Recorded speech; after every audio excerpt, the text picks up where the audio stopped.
নমস্কাৰ, মই দেৱজিৎ। আজি আপোনালোকক অন্য এটা ভিডিঅ'লৈ সকলোকে স্বাগতম জনালোঁ।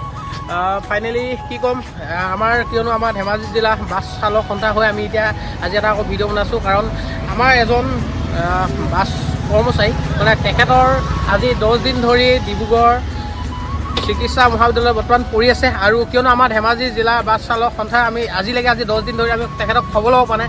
কাৰণ আমাৰ 4ৰ্থ অসম ৰাজ্যিক অধিৱেশন সদৌ অসম মটৰ শ্ৰমিক সন্থা ফেডাৰেশ্যনত কিয়নো ধেমাজি জিলাৰ চিলাপথাৰ সনামুখত চলি আছিলে, তেখেতক সেইবাবে আমি তেখেতক খবৰ ল'ব পৰা নাই। আৰু তেখেতক আমি আজি আমাৰ ধেমাজি জিলাৰ বাছ চালক সন্থা হৈ তেখেত যেতিয়া মেডিকেলত পৰি আছে, তেখেতক আমি অনলাইন যোগেদি টকা 2000 আমি বৰ্তমান আজি আমি আমাৰ ফালৰ পৰা সহায় কৰিব বিচাৰোঁ। আৰু তোমালোকে কিবা ক'বা নেকি কোৱাচোন? সেইটোৱে কৈছোঁ। যিহেতু নমস্কাৰ, তেখেতে যিহেতু মেডিকেলত পৰি আছে, যিহেতু আমি বাছ চালক সন্থাৰ হৈ বাছ চালক আৰু পৰিচালক সন্থাৰ হৈ আমি তেখেতক মেডিকেলত থকা হেতুকে তেখেতৰ শৰীৰৰ অসুস্থতাৰ কাৰণে আমি আজি ধেমাজি বাছ চালক আৰু পৰিচালক সন্থাৰ হৈ আমি সকলোৱে মিলি তেখেতক অনলাইন যোগে পইচা 2000 এটা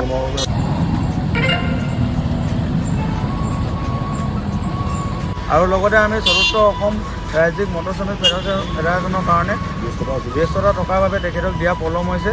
তাৰ বাবে আমি খবৰ ল'ব নোৱাৰাৰ বাবে তেখেতক আমি খবৰ ল'ব নোৱাৰাৰ বাবে আমি কাৰণ দুখিত। আৰু কিয়নো আৰু আজি আমি টকা 2000 পঠিয়াম, আৰু যদি অনাগত দিনত আৰু বেছি যদি কিবা এটা হয় আমি তেখেতক দিম বুলি আমি মনতে ভাবি লৈছোঁ। আৰু বাকীনো আপোনালোকক কি ক'ম, আমি ধেমাজি জিলা বাছ চালক সন্থা হৈ এই কথাষাৰ জনালোঁ।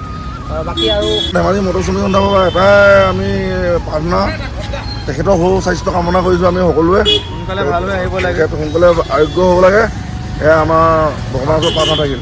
আমাৰ বাছ চালক সন্থাৰ ফালৰ পৰা কিয়নো আমি সেই প্ৰাৰ্থনা বিচাৰিছোঁ আৰু অতি সোনকালে ভাল হৈ আহক। আৰু বাকীখিনি আৰু আপোনালোকৰ মতামত জনাব আমাক কমেণ্ট কৰি। আমি ধেমাজি জিলা বাছ চালক সন্থাই এনেকুৱা এটা পদক্ষেপ লৈছোঁ, আপোনালোকে যাতে কমেণ্ট কৰি জনালে বহুত ভাল লাগিব। আমি সুখী, নথৈ আনন্দ। নমস্কাৰ।